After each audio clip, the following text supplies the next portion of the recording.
HR online solution YouTube চ্যানেলে আপনাদের সকলকে স্বাগত জানাই। আজকের ভিডিওতে আলোচনা করব আপনি আপনার কাস্ট সার্টিফিকেট যে অনলাইন আবেদন করেছেন তার স্ট্যাটাস আপনি চেক করবেন কিভাবে। তার জন্য ওয়েবসাইট পোর্টালে চলে আসবেন। ওয়েবসাইটে যে পোর্টাল আছে পোর্টালে আসবেন, আসার পরে একটা ইন্টারফেস খুলে যাবে। ইন্টারফেস খুলতে অ্যাপ্লিকেশন চেক অপশানের উপর ক্লিক করবেন। ক্লিক করতে এখানে অ্যাপ্লিকেশন নাম্বার আছে, সেই অ্যাপ্লিকেশন নাম্বারটা আপনি দিয়ে দেবেন।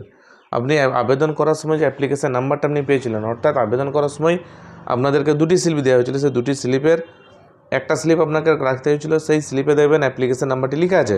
সেই অ্যাপ্লিকেশন নাম্বারটি আপনি এখানে যথার্থভাবে এন্ট্রি করবেন। এখন আমি অ্যাপ্লিকেশন নাম্বারটি এন্টার করছি।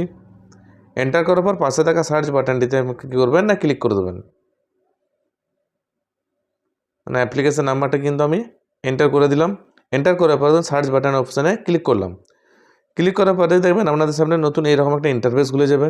এখানে অ্যাপ্লিকেন্টের নাম্বার, অ্যাপ্লিকেন্টের নাম, কবে আবেদন করেছেন এবং কী কার্ডের জন্য কোন দপ্তর, এসসি এসটি না ওবিসি, সেটা দেখাবে।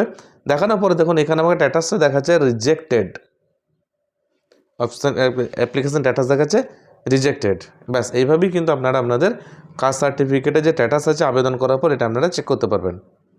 ব্যাস এতটাই তথ্য আপনাদেরকে দেওয়া ছিল।